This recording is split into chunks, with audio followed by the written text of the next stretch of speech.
Yang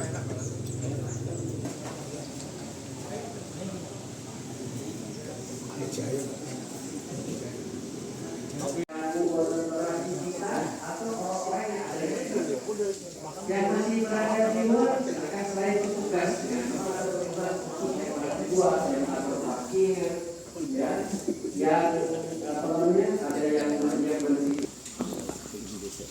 Assalamualaikum warahmatullahi wabarakatuh.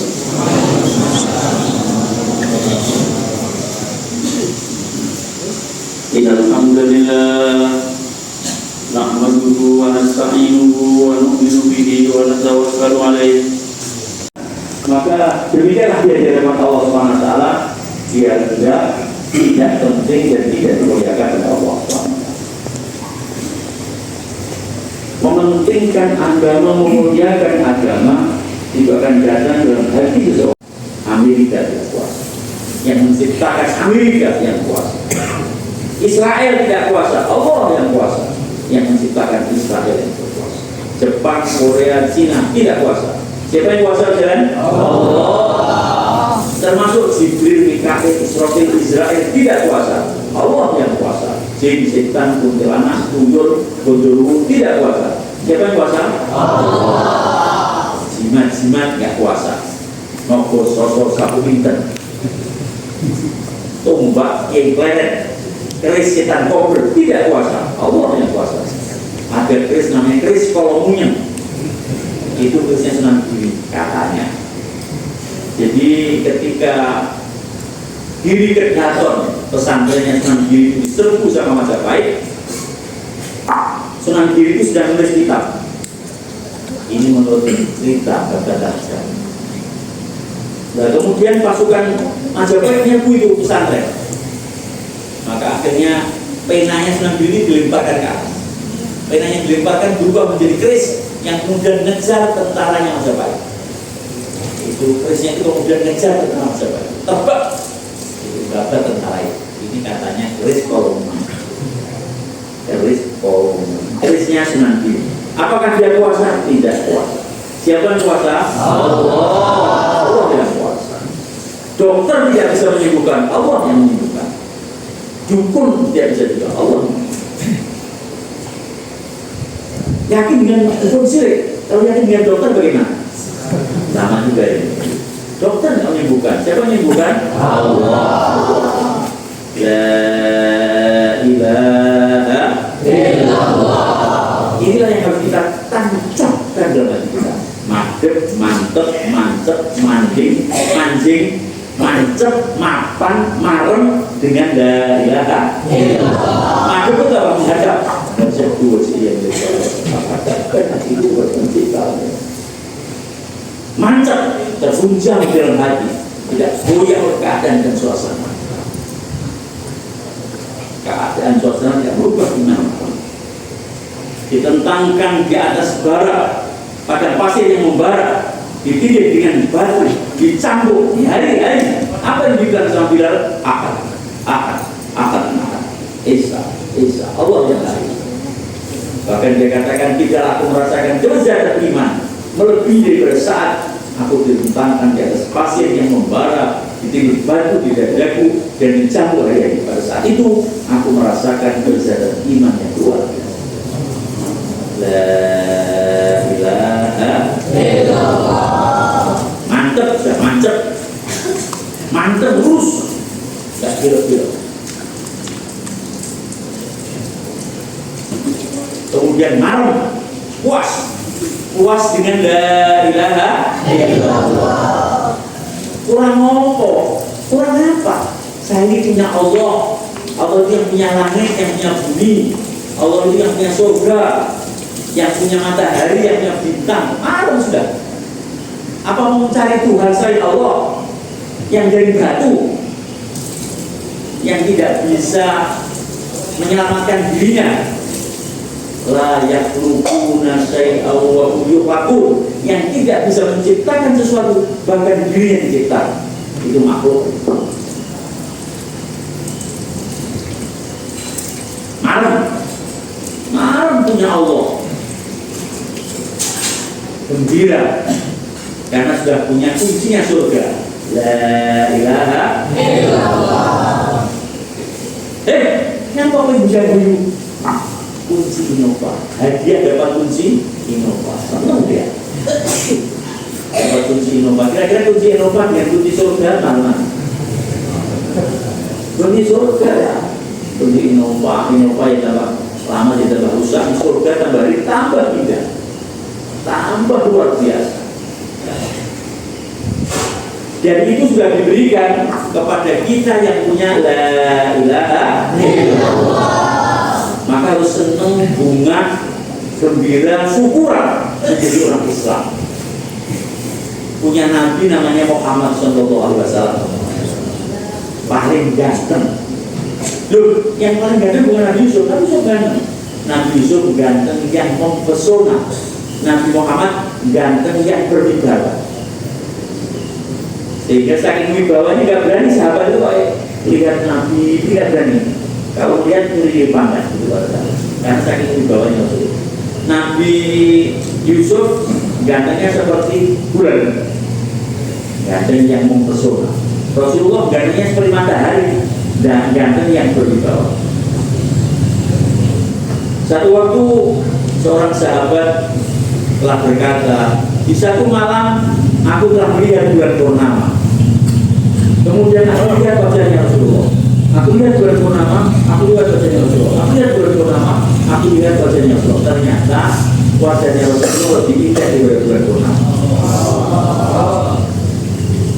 Satu orang sahabat yang lain datang kepada Nabi, dia berkata, ya Rasulullah, kematian akan menjumpai kita. Dan bila kematian menjumpai kita, maka aku akan dimasukkan surga yang tinggi. Kalau aku masuk surga ya Rasulullah, tentu aku berada di surga yang rendah. Bagaimana aku bisa di surga bergembira kalau tidak bisa melihat wajah yang mulia? Ini sahabat ini masuk surga saja belum puas, belum bergembira kalau tidak bisa melihat Rasulullah. Karena itulah kemuliaan Rasulullah. Maka Rasulullah mengatakan, almarhum Muhammad, seseorang itu akan bersama yang dicintai. Maka jawab senang, gembira karena cintanya dengan Rasulullah SAW, maka nanti akan bersama dengan Rasulullah SAW. Sayyidatina Aisyah beliau berkata kepada Nabi, wanita-wanita Mesir tidak terasa telah mengiris tangan-tangan mereka sebab melihat Yusuf alaihissalam. Kalaulah wanita-wanita Mesir dia melihat Rasulullah SAW, maka tidak terasa mereka akan mengiris hati-hati mereka. Katanya Sayyidina Aisyah. Ini Rasulullah SAW ya, insanul kamil, manusia sempurna. Sempurna imannya, sempurna akhlaknya, sempurna jasadnya ke Rasulullah SAW.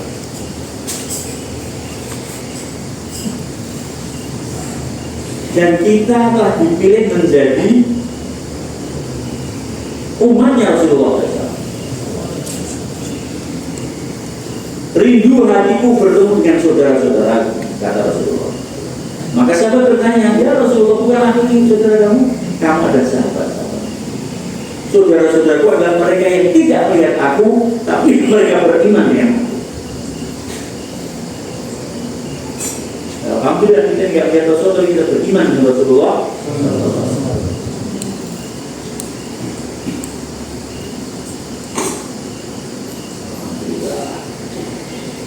Maka bagaimana agar kita bersama dengan Nabi, kita mencintai Nabi, menghidupkan sunnah Nabi dalam kehidupan kita.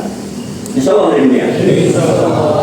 Dalam kitab Undang-Undang Hukum Bercinta pasal 1 ayat 1 dikatakan bahwa orang yang mencintai itu mesti mengikuti apa yang dilakukan oleh kekasihnya, mengingati apa yang dilakukan oleh kekasihnya. Maka ya bagaimana ikut Nabi dalam seluruh kehidupan kita? Ada sunnah dalam adat, sunnah dalam ibadat, dan sunnah dalam dakwah. Ini dari bagian sunnah. Al-Imam mengatakan ada surah, sirah, dan sarih. Surah itu gambaran, Sarirah itu batinnya sunah-sunahnya Nabi. Kemudian siroh itu perjalanan gitu.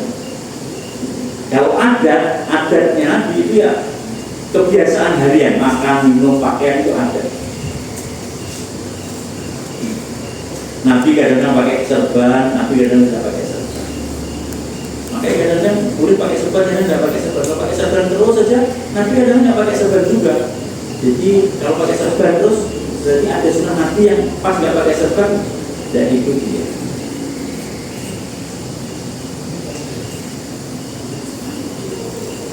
Ini adat. Terus ada sholawat kepada Nabi. Karena cinta kepada Nabi, maka berbanyak membaca sholawat kepada Nabi. Siapa bersholawat kepada Nabi 1 kali, maka diampuni 10 dosanya, dinaikkan 10 derajatnya, dan 10 kebaikan diberikan kepada dia. Baca sholawat 1 kali. Sholawat pendek, sholawat panjang terserah. Pendek sholawat Jibril, sallallahu alaihi Muhammad sallallahu alaihi wasallam. Pendek sholawat Jibril. Ini dapat 10 kebaikan, 10 dosa diampuni, dan 10 derajat dinaikkan. Siapa yang membaca sholawat Nabi 10 kali ke hari, maka wajib syafaat Nabi kepada dia. 10 kali ya. 10 kali gak ada 5 menit. Siapa yang baca sholawat kepada Nabi 100 kali, maka 100 hajat-hajatnya akan dipenuhi oleh Allah SWT. 70 hajat di akhirat, 30 hajat di dunia. Siapa yang baca sholawat 80 kali sholawat umi habis asar dari Jumat, diampuni 80 tahun dosa-dosanya. Allahumma sholli ala sayyidina Muhammadin nabiyil ummi wa ala alihi wa sallam taslima. 80 kali, 80 tahun dosa-dosanya diampuni. Insyaallah. Sholawat kepada Nabi. Siapa yang istiqomah baca sholawat 1000 kali, maka tidaklah dia mati kecuali akan ditunjukkan di mana kedudukan dia nanti di surga. Maka banyak ulama-ulama yang menasihatkan cara tercepat untuk dekat kepada Allah dan baca sholawat kepada Rasulullah SAW. Maka bagaimana setiap kita, satu bersolawat kepada Nabi, kemudian kedua hidupkan sunnah-sunnah. Karena lafaz sholawat saja luar biasa. Dan sunnah-sunnah Nabi itu ya wujud daripada sholawat cinta kepada Nabi, akhirnya diwujudkan dalam kehidupan keseharian. Walaupun kelihatannya remeh, tapi niatnya ikut dengan Nabi. Ini akik murah. Bahkan saya tidak beli nih, dapat aja orang jaga. Dapat aja ini akik. Tapi ketika pakai akik, niatnya ikut Rasulullah SAW. Saya ikut Rasulullah SAW, belum akik dipakai.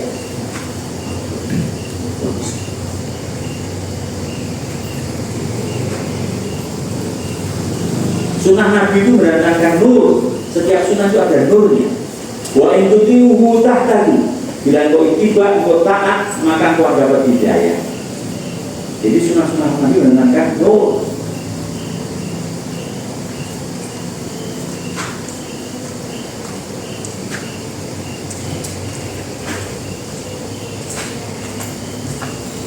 Dalam ibadah sholat, bagaimana kita menjaga sholat dengan cara sunnah Nabi, yaitu berjamaah. Karena Nabi hampir tidak pernah meninggalkan jamaah. Tidak pernah meninggalkan jamaah. Nabi tidak pernah meninggalkan sholat kecuali dulu dengan berjamaah. Maka bagaimana setiap kita niat untuk jaga sholat dengan berjamaah, ya Allah.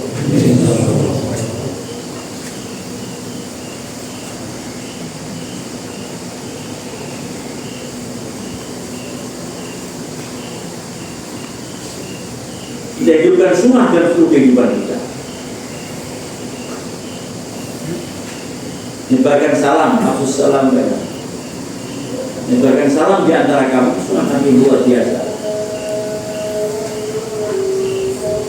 Siapa yang masuk rumah mengucapkan salam, kemudian membaca sholawat dan baca qul 3 kali, maka rumahnya akan diberkahi oleh Allah.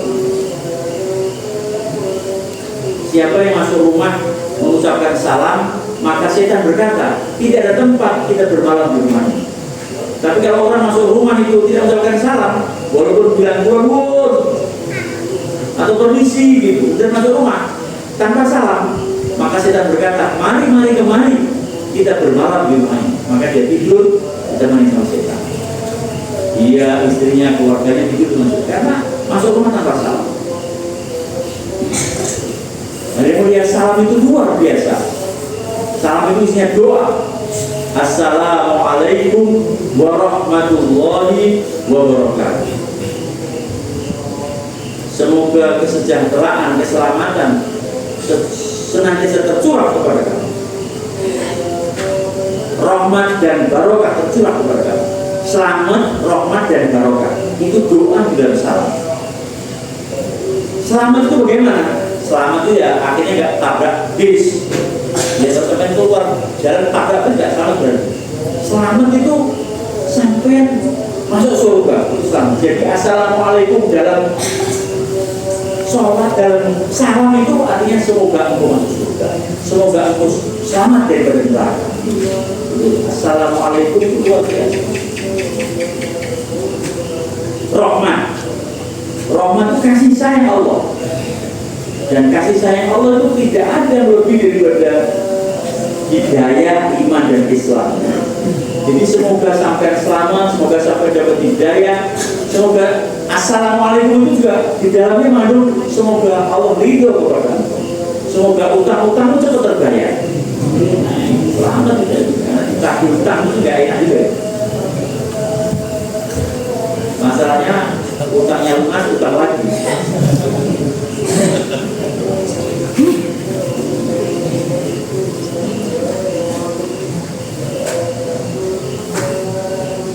Utang lagi. Ini kan sawit harga naik, sehingga orang banyak ngutangin itu ke petani-petani. Nanti utang apalah gitu, mulai dari sepeda motor, furniture, kulkas, terus itu keliling itu tukang utang. Ya, akhirnya katanya salam ini utangnya bisa lunas, jadi saya sudah praktek mengucapkan salam kok utang terus gimana? Sampai rumah sama utang masa lain. Jadi assalamualaikum itu di dalamnya mengandung semoga sampai masuk dalam surga, semoga sampai selamat daripada neraka. Itu salam.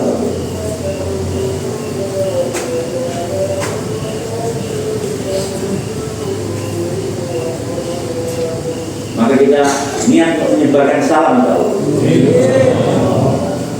Walaupun guru di hadapan anak-anak sekolah, dia bukan nasihat guru agama. Guru agama mengucapkan salam biasa. Ini guru matematika di hadapan anak-anak SMA. Assalamualaikum warahmatullahi wabarakatuh. Pak, sekarang di matematika Pak jamnya bukan agama, enggak, saya menyebarkan salam.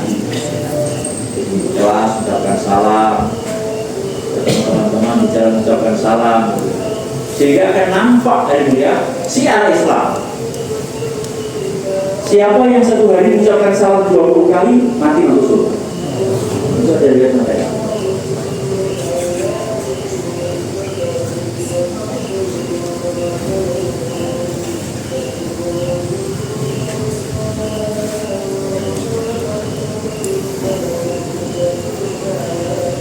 Tidaklah seseorang itu masuk surga kecuali orang beriman.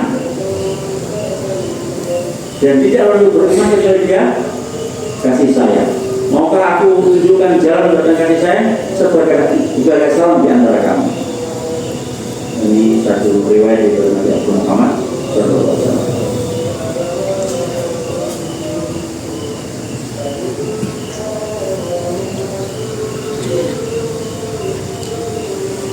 Hidupkan sunnah dalam kehidupan kita. Bagaimana? Coba ya. Dan biar tahu sunnah, maka ada cara-caranya. Bagaimana? Ngaji.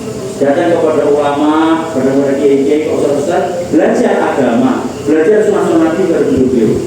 Pak Yai, ini saya mau ngawinkan anak saya, Pak Yai, bagaimana biar perkawinan walimahnya itu ada sunnahnya, bagaimana Pak Yai? Datang sama Pak Yai. Makanya Pak Yai kita dan dia belajar menyampaikan bagaimana sunnah dalam walimah perkawinan. Kita orang Jawa ini kalau ada perkawinan kan itu yang di sekitar kebun biru. Neng cawe. Kemudian itu pakai baju yang ya kemben gitu, yang susunya di atas separuh gitu. Ini namanya adat ya, orang nggak malu-malu lah gitu. Namanya adat ya, nggak apa-apa cuma sekali seumur hidup. Ya justru sekali itu kita bagaimana yang selamat begitu. Jangan yang sekali malah diangkat-angkat.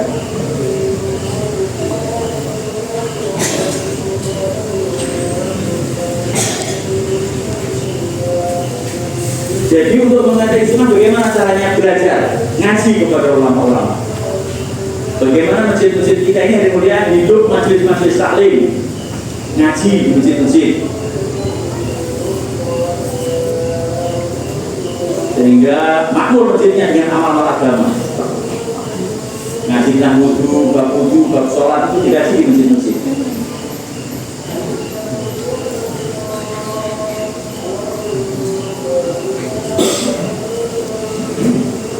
Terus kemudian biar masjidnya makmur, kita yang aktif bikinkan yang belum aktif.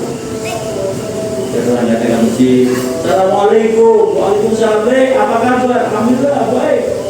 Kemarin kita Ramadan masjid makmur, ini habis Ramadan masjidnya kok normal kembali bagaimana? Jadi kalau makmur itu nggak normal. Gimana dia masjidnya sudah makmur lagi? Jemput tangga ke masjid yang ada masjid. Jemputnya itu ya, bawa mobilnya itu. Bawa mobil apa? Namanya mobil apa? Alfa. Mobilnya apa tuh jemput keliling kampung yang nggak jamaah dijemput dengan Alfa. Alfa apa Pak? Alfa TK. Nggak Alfa betul lah. Sampai jadwalkan Alfa sehingga nanti jemput orang nggak sholat pakai Alfa. Assalamualaikum Bang. Mobil masih itu jemput nih. Ini biasanya yang dulu ini bupati. Ya, sama kan jalan di Al-Fatih, alhamdulillah. Ini jemput jenengan enggak enggak. Jadi kalau masjid jemput pakai apa? Apa? Fortuner, Pasio, itu jemput apa namanya? Jamaah. Ini loh, mau jenengin double cabin, Hilux, jemput di sawit. Ini naik barang termasuk barang mewah yang kita disik. Dari itu kayaknya lebih mewah jemput uang tenggene taman-taman surganya Allah. Masjid adalah taman-taman surga. Bagaimana? Coba lihat ya. Ada yang kita tambah sedikit lagi. Majelis taklim dibuat di masjid-masjid kita. Kemudian dimusyawarahkan yang nggak datang di masjid didatangi. Kasih sembako. Yang aktif di masjid urunan sembako, beras, minyak, gula gitu kan, nanti dibawa keliling masjid yang enggak jamaah diberi hadiah. Gimana kalau begitu?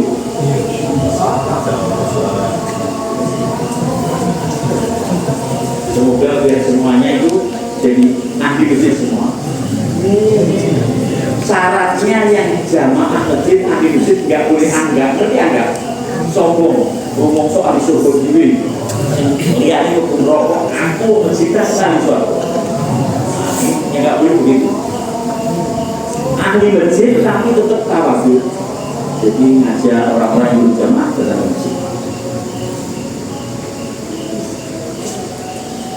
Sampai masjid kita makmur, minimum seperti Ramadan. Kalau bisa seperti Jumatan jadi makmur begitu kan, sampai di luar itu harus Jumat. Tapi hari biasa kurang makmur.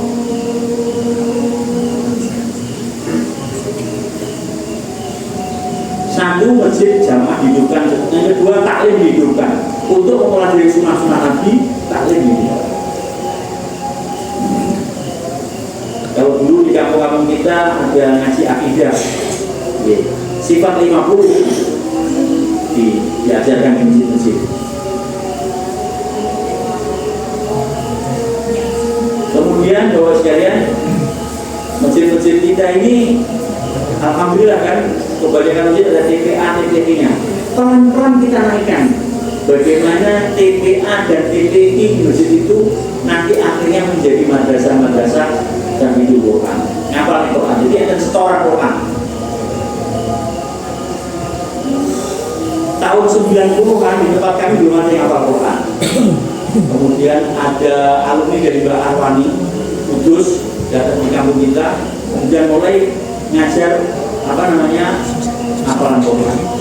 Sekarang alhamdulillah di masjid-masjid di Temboro itu TPA-nya terus ambil hafalan setoran Quran. Laki-laki perempuan sebagian di rumah-rumah, nanti ngaji di rumah, habis ikhra ngatamkan Quran, nanti saya itu setoran Quran, hafalan Quran. Kita punya target Bapak sekalian, bagaimana setiap masjid akhirnya menjadi madrasah Tahfidzul Quran, madrasah untuk menghafalkan Quran. Indonesia ini ada 1 juta masjid kurang lebih. Maka ya 1 juta masjid itu menjadi target kita akan hidup madrasah Tahfidzul Quran di seluruh masjid-masjid di Indonesia. Kemudian yang kedua, masjid-masjid hidup madrasah diniyah. Akhirnya bagaimana? Ya akhirnya orang kampung jadi alim, semua tahu perintah-perintah Allah. Alim dalam tanda arti tahu perintahnya Allah dalam bidang-bidang kehidupan masing-masing.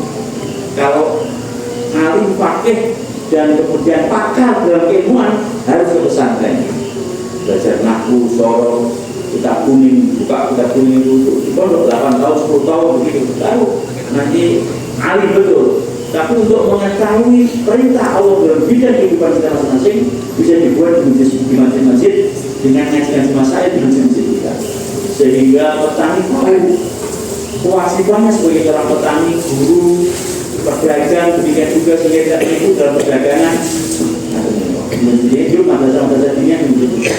Yang ketiga, masjid-masjid kita hidup madrasah dakwah ala minhajid nubuwah. Madrasah dakwah ala minhajid nubuwah itu apa? Madrasah untuk mempraktekkan Al-Quran dan menyebarkan Al-Quran. Madrasah Tahfidzul Quran untuk mempelajari lafadznya Al-Quran, bacaan Al-Quran, hafalan Al-Quran madrasah Tahfidzul Quran. Kemudian madrasah diniyah untuk mempelajari makna Al-Quran, amal Al-Quran, arti Al-Quran, tafsir Al-Quran. Madrasah diniyah. Madrasah dakwah ala minhajid nubuwah itu untuk mempelajari yakin kepada Al-Quran dan untuk praktekkan Al-Quran dalam kehidupan dan menyebarkan Al-Quran. Ya karena ada orang yang bertekad menyebarkan Al-Quran itulah akhirnya kita yang berada di ujung dunia sebelah timur menjadi negara terbesar umat Islam di dunia. Ini dulu Bapak sekalian di Nusantara ini kerajaan Majapahit, kerajaan terbesar di Asia Tenggara.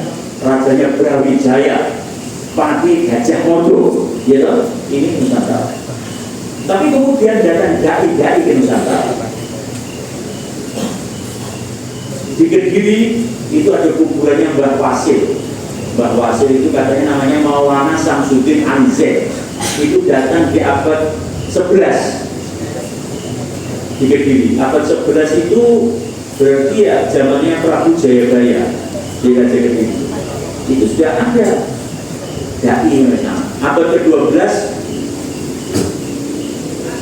di Gresik sudah ada kuburannya Fatimah binti Maimun. Jadi abad ke-12 itu sudah ada masyarakat Islam di Gresik. Ditemukan di Museum Spanyol surat dari Raja Sriwijaya kepada Raja Arab abad pertama. Jadi itu zamannya Umar bin Abdul Aziz. Surat itu dikirim oleh Raja Sri Indarwaman, Raja Sriwijaya, dari raja keturunan 1000 raja dan anaknya menjadi 1000 raja-raja, yang mana di istananya ada 1000 gajah katanya. Dulu kan Sumatera banyak gajah loh, Sriwijaya gajah. Sriwijaya ini yang kerajaannya dialiri oleh 2 sungai besar katanya, Sungai Batanghari sama Sungai Musi. kepada raja Arab yang tidak menuhankan kecuali Tuhan yang satu saja. Bersama dengan surat kami mengirim beberapa hadiah yang tidak seberapa, beberapa kayu gaharu, beberapa kulit-kulit binatang, beberapa permata. Semoga diterima dan izin kami dikirim guru yang akan mengajarkan kami syariat agama Tuhan. Ini surat sekarang ditemukan di Spanyol, di Museum Spanyol. Surat dari Raja Sriwijaya kepada Raja Arab abad 1 Hijriah. Maka akhirnya utusan dikirim ke Nusantara abad 1 Hijriah, tahun 700 Masehi. 3-4 tahun yang lalu saya keluar ke Lampung, kemudian singgah di Tulang Bawang Barat. Ada desa namanya Pagar Jiwa, ada kuburan tua. Kami ziarah kubur, kemudian tanya sama juru kunci, ini siapa yang meninggal? Ini dai kiriman Raja Arab, Raja Mekah, namanya Syarif Hidayatullah. Lalu kan saya Hidayatullah Sunan Gunung Jati, saya Hidayatullah lain yang datang di Sriwijaya. Lampung itu bagian dari Sriwijaya. Jadi abad pertama Hijrah, dai sudah sampai di Nusantara.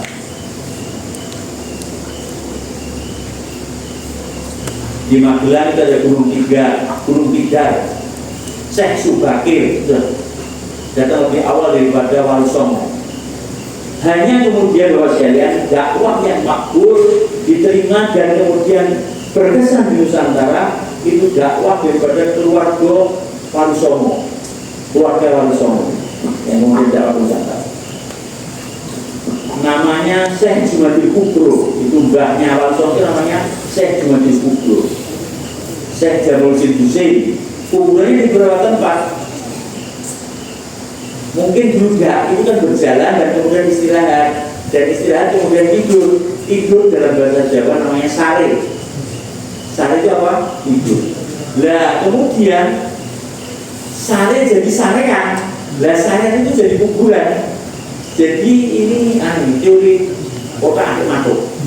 Otak atik matuk ini kok ada saya juga di kuburannya banyak di Semarang, ada nanti di Tuban, ada kemudian di Mojokerto ada kuburnya, kemudian di Wajo Sulawesi ada kubur. Katanya orang ada kubur ini, nggak tahu orang suka buat kubur itu bagaimana. Tapi itu tadi menurut ilmu otak adik matuk, karena dulu dai itu berjalan berdakwah dan istirahat, kemudian sarenya dibilang apa? Sarean. Sarean jadi kuburan. Kemudian diziarahi kasih kembang, akhirnya dia kuburan betul. La ilaha illallah. Jadi ini Syekh Jamaluddin bin Husain, nanti bin Nasruddin bin Sayyid Ajal Samsudin Umar. Itu orang yang ada di Uzbekistan, Bukhara. Kemudian naik ke atas Musa Al-Kadzim, Muhammad Al-Bakir, nanti kepada Sayyidina Husain. Ini jadi Wali Songo keturunan Sayyidina Husain. Kemudian dakwah ke Nusantara, Bapak sekalian. Dan dakwah ke Nusantara itu terus tinggal di Nusantara.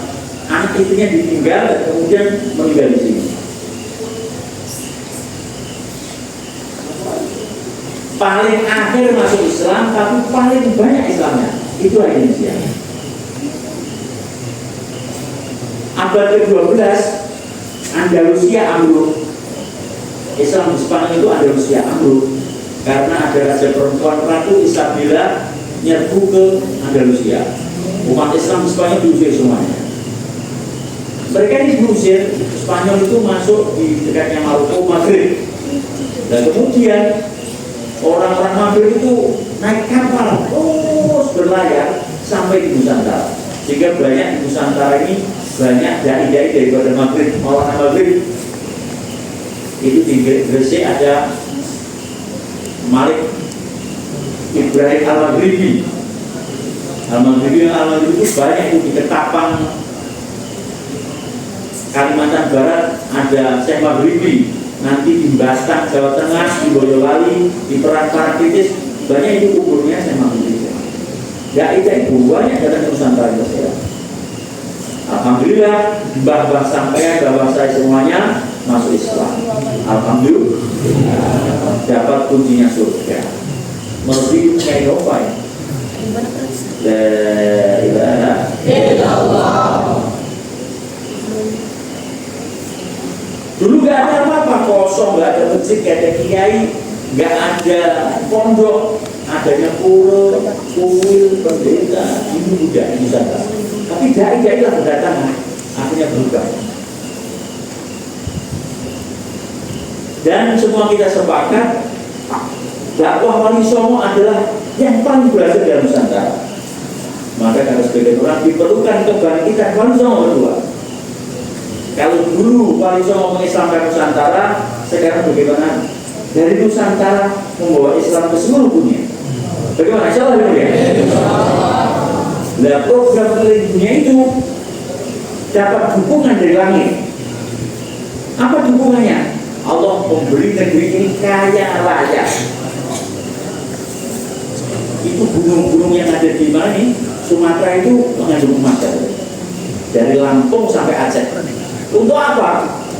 Untuk biaya bawa agama ke seluruh dunia. Bagaimana? Salah ya? Ini Sumatera, bawahnya minyak, atasnya minyak. Bawahnya minyak bumi, atasnya minyak sawit. Untuk apa? Untuk biaya membawa agama ke seluruh dunia. Kalau emas yang ada di Nusantara untuk aspal, masa aspal mau dibeli emas? Cukuplah aspal itu dari aspal saja, tidak perlu aspal yang dari emas. Lalu emasnya untuk apa? Untuk biaya dakwah ke ujung-ujung. Itu 1,5 miliar orang Cina belum kenal Allah, orang Jepang belum kenal Allah, orang Korea belum kenal Allah, orang Amerika banyak yang belum kenal Allah. Maka menjadi tugas dan tanggung jawab kita untuk membawa agama ke ujung dunia. Yang niat dakwah seluruh dunia katakan. Semoga dicukupkan sama Allah, diberikan sama Allah.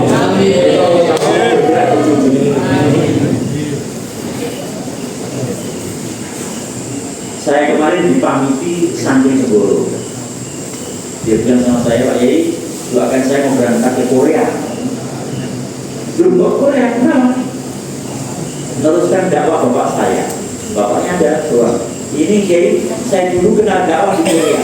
Orang Blitar tapi kenal dakwah dulu di Korea. Terus saya pulang ke Indonesia, anak saya produkan itu dulu ini. Sekarang saya sedang mikir bagaimana meneruskan dakwah saya dulu di Korea. Makanya saya selesai di Tegoro kemarin. Terus ngurus visa kuliah di Korea dan visa kerja di Korea. Jadi dia akan kuliah dan kerja di Korea, dan nanti niatnya dia membuat pondok di Korea. Maka santri-santri harus nyampe seperti itu. Jangan dari Jambi balik Jambi, dari Jambi kemudian bergerak ujung-ujung. Bagaimana ya Allah? Kalau niat kuat, nanti Allah siapkan semuanya.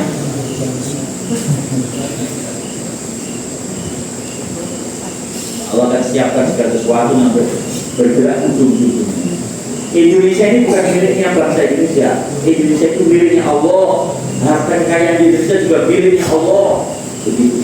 Lah Allah ini memberi Nusantara ini harta kekayaannya nggak masuk otak. Saya kemarin baru pulang dari Bina. Di Bina itu ada daerah namanya Dompu. Dompu itu cadangan emas di bawah bumi. Dompu katanya itu kurang lebih 2 miliar ton. Dulu ton itu gimana? Emas kok sampai ton-tonan di bawahnya bumi Sumbawa, bumi Dompu Bima. Belum di Morotai itu di Maluku juga luar biasa. Belum di Gunung Jambi. Jambi ini punya Mas Pak. Mas Parto, Mas Sugeng gitu. Mas, ini orang Jawa kan diganti Mas semua ini.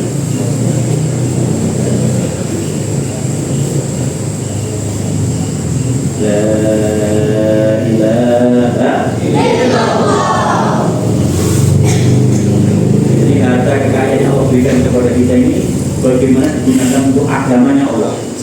Bagaimana? Insya Allah ya. Kalau dunia untuk dunia ya sentak, dunia untuk dunia. Habislah riwayatnya, dunia untuk dunia. Akhirnya di akhir tidak ada manfaat. Tapi dia gunakan dunia untuk membangun akhirat kita. Kita ini di dunia ya, kita terus dengan dunia. Tapi jadi secukupnya, makan paling lalu berapa? Satu piring berapa? Banyak usaha untuk beri makan santri-santri ini. Untuk beri makan orang miskin kan jadi banyak manfaat. Jadi tidak cukup dia yang makan, tapi orang lain juga dapat manfaat daripada usaha yang dia.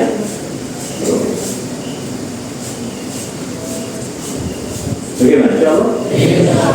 Untuklah kita rencana tanggal 26, 27, 28 September nanti ada pertemuan istimewa di Temboro. Undang semua orang di Indonesia, juga negara-negara tetangga. Untuk itu, bagaimana diberangkatkan jamaah-jamaah ujung-ujung dunia. Tidak banyak yang bisa berangkatnya, sementara niatnya 2.260 jamaah. Dia hadir, tadinya sementara 200.000 orang. Nanti dari Jambi, dari Lampung, Palembang, datang di sana dan dari sana kirim jamaah ke banyak tempat.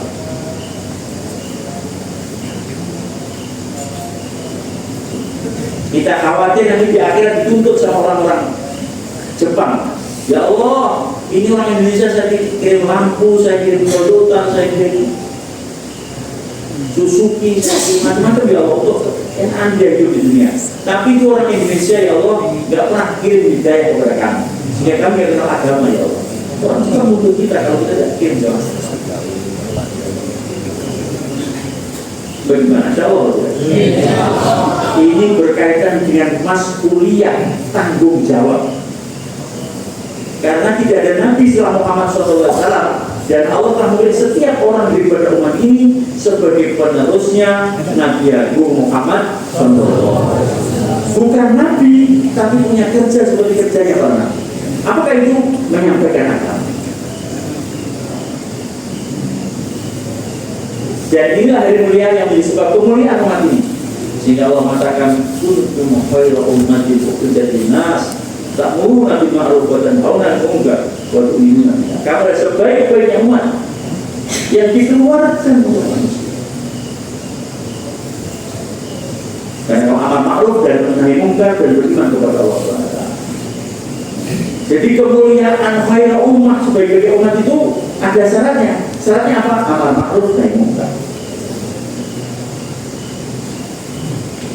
Jadi gubernur itu kemuliaan, tapi ada tanggung jawabnya apa? Tugas sebagai seorang gubernur. Demikian juga umat Muhammad, umatnya Nabi Agung Muhammad SAW itu kemuliaan, tapi di balik kemuliaan itu ada tugas dan tanggung jawab. Apakah tugas dan tanggung jawab kita? Mendakwahkan agama. Dan mendakwahkan agama itu beda dengan mengajar agama. Kalau mengajar agama harus pakar, nafsu, syarah, fikih, itu pakar kita kuning kalau ngajar. Tapi kalau ngajar semua orang bisa. Anak-anak itu bisa ngajar. Ayo main kelereng, ayo main kelereng, ngajar main kelereng. Ayo main layang-layang. Dan kita ini ayo ke masjid, ayo taat kepada Allah. Kalau ngajar mudah, tapi kalau ngajar harus alim. Maka kita ini umat ini sebagai dai-dai Allah yang mengajak untuk memakmurkan masjid, memakmurkan majlis-majlis ilmunya para ulama, memakmurkan pesantren-pesantren, memakmurkan sekolah-sekolah agama. Jadi kita yang tanggung jawab ATP itu bukan hanya ustaznya, kita semua jawab tanggung jawab. Sehingga anak-anak kecil kita, anak muda kita diarahkan ke masjid untuk ngaji semuanya.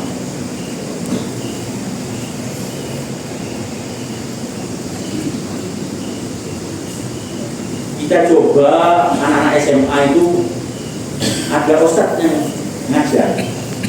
Jadi kita buat mengesah lah santri kilat di Temboro. Kemudian setelah santri kilat itu anak-anak SMA yang ingin ngaji, maka ada ustadz yang disiapkan untuk ngajari. Uji coba waktu itu SMA 1 Mosfak.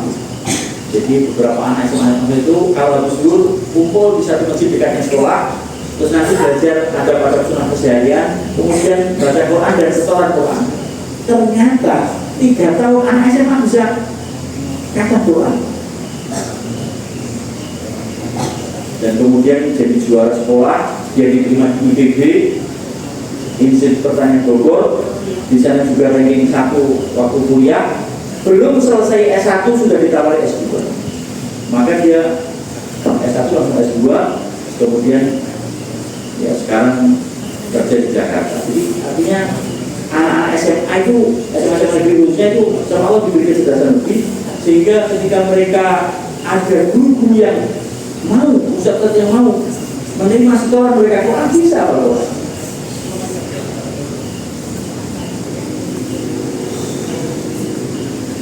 Maka kita ke depan kita seperti itu. Di SMA ada ustadz-ustadznya yang menerima Quran, ada yang ngajar ngaji, karena cuma 2 jam setiap minggu itu belajar agama. Maka diperlukan mereka-mereka yang punya kemauan lebih untuk pendidikan anak kita. Bagaimana? Insya Allah ya.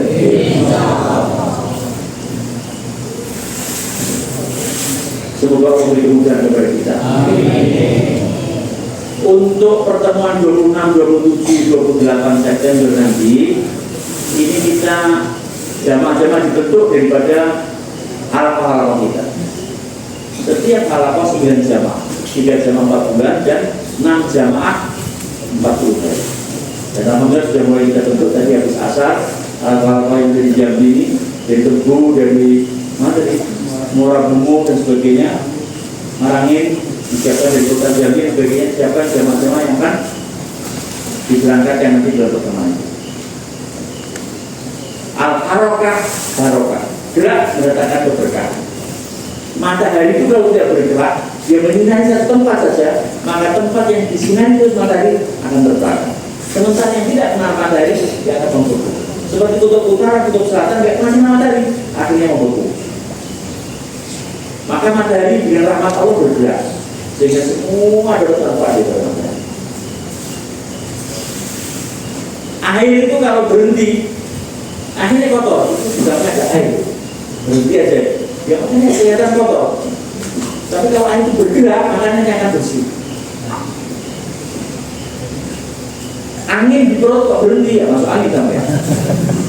Nanti jangan tuh sudah boga, gitu. Gerak itu barokah.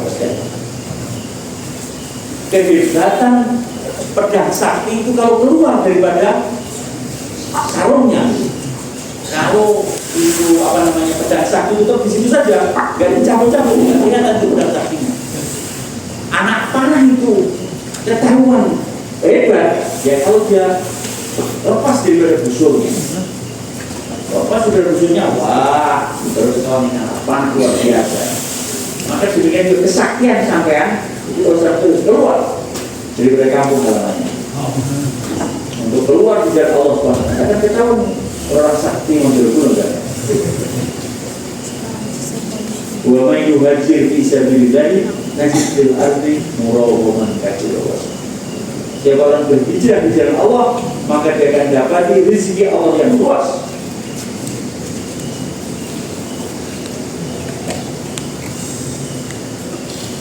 Hijrah ini luar biasa. Jadi ada saya cerita hijrahnya Wali Songo ke Nusantara, akhirnya mengislamkan seluruh Nusantara. Sampai yang tahu Sunan Ampel itu datang ke Nusantara umurnya berapa? 18 tahun. Umur berapa? 14 ini? 17 ini, Sopan Ustaz. Kurang lebih sekitar Sunan Ampel itu datang ke Nusantara umurnya 18 tahun. Ayah dan kakaknya Ali Al-Mughal datang ke sini dari Campa ke Kamboja, Vietnam, naik kapal turun di Sumatera, bukan di Jawa dulu, tapi di Sumatera, Palembang.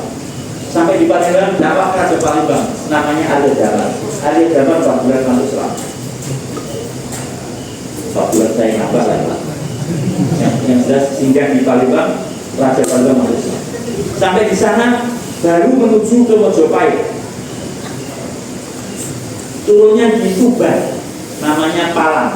ada pelabuhan namanya Palang yang kemudian dakwah Cinta Tuban Rembang Lasem, ibunya meninggal dunia di Lasem. Maka di Lasem ada kubur Ratu Putri Congko, Putri Sampah ini Lasem. Dan kemudian ayahnya meninggal di Palang, dikuburkan di Tuban, ada kubur di situ Said Ibrahim Asmorokondi, itu di Tuban. Itu bapaknya Sunan Ampel.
Itu hotelnya sudah saya sewa, terus ada pesanan atas nama kepolisian istri dan kita.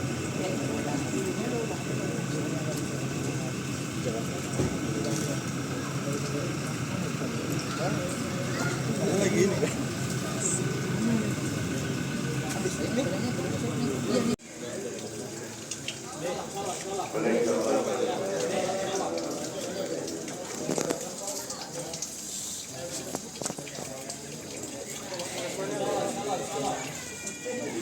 Ini berarti orang yang sangat cerdas.